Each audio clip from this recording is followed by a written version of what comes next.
London, November 1895.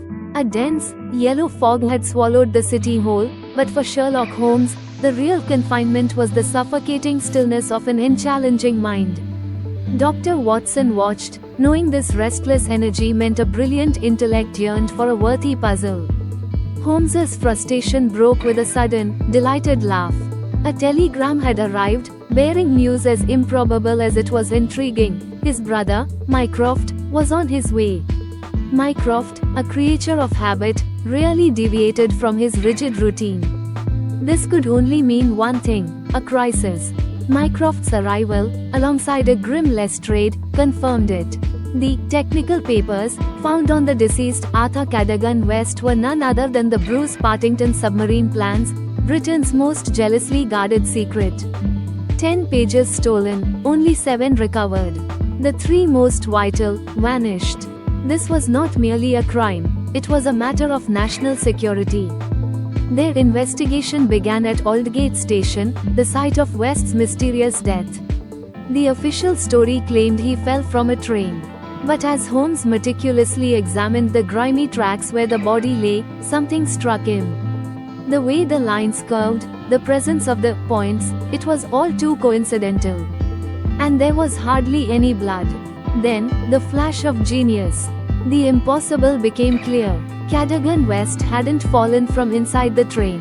His body had been placed on the roof of a carriage. The points, the lack of blood, it all clicked into place. Their journey to Woolwich brought another shock. Sir James Walter, the eminent official responsible for the stolen plans, was dead. His brother, Colonel Valentine Walter, confirmed it was the scandal that had broken Sir James's heart. Another life claimed by this unfolding mystery. Miss Violet Westbury, Arthur's fiancée, fiercely defended his honor. He was no traitor, she insisted. Yet, she admitted he'd been deeply troubled, hinting at a secret connected to his work. He'd even spoken of how easy it would be for a traitor to get the plans. On that fateful night, he'd suddenly darted away into the fog, never to return. At the Arsenal office, the senior clerk, Mr. Sidney Johnson, confirmed the strict security. But Holmes, ever observant, found subtle clues: twisted laurel branches outside the window, faint marks on the ground. The iron window shutters, he noted, didn't quite meet. A subtle weakness, perhaps, in a seemingly impenetrable fortress. A crucial piece of the puzzle emerged from the Woolwich ticket office. The clerk remembered Cadogan West, anxious and agitated, buying a single ticket to London Bridge on the very night the plans vanished. His nervous demeanor suggested a man under immense pressure. Piece by painstaking piece, Holmes began to reconstruct the truth. What if West, a man of duty, hadn't stolen the plans, but had seen the true thief in the fog, near the office?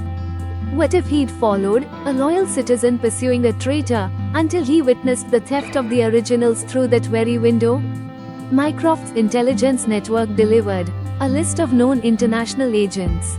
The prime suspect, Hugo Oberstein, was known to be in London on the night of the theft and had since vanished.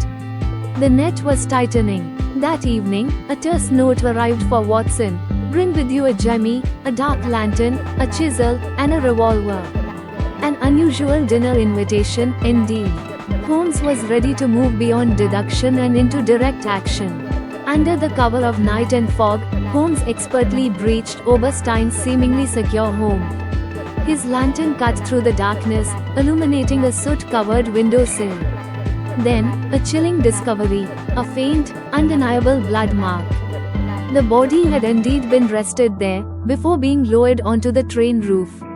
In Oberstein's study, a small tin box held the key, newspaper clippings from the Daily Telegraph's agony column. Coded messages, signed, Piero, detailing secret meetings. Holmes, his fingers tapping, knew he had found the accomplice. The next morning, Holmes placed his own advertisement. Tonight, same hour, same place. Most vitally important, your own safety at stake. The bait was set. Mycroft and Lestrade joined them, waiting in silence in Oberstein's study as the church clock struck 11. The muffled steps, the 2 taps at the door. Holmes sprang into action, seizing the figure that slipped into the room. A hat fell, a cravat slipped, and the shocking truth was revealed: not Oberstein, but Colonel Valentine Walter, Sir James's own brother. The broken man confessed. A desperate stock exchange debt. Oberstein had offered £5,000 for the plans. Cadogan West, the loyal citizen, had followed Walter, confronting him at the door. Oberstein, with his life preserver, had struck the fatal blow. The idea to place West's body on the train roof, diverting suspicion and hiding the missing plans, was Oberstein's grim solution. With the full story revealed, Holmes dictated a final letter, signed by Walter, to Oberstein in Paris. A cunning lure, promising a vital missing, tracing, for an additional £500. The trap was sprung for the true mastermind. And it worked. Oberstein, eager to complete his coup, returned to London and was swiftly imprisoned. The invaluable Bruce Partington plans were recovered. Colonel Walter died in prison, his conscience perhaps eased. For Sherlock Holmes, another complex case was solved, another triumph for reason. A token of gratitude, a gleaming emerald type-in, a quiet testament to a mind that, even in the deepest fog, always found its light. If you enjoyed this delve into the fog-shrouded mysteries of Victorian London, don't forget to like this video and subscribe to our channel for more thrilling adventures from the world of Sherlock Holmes.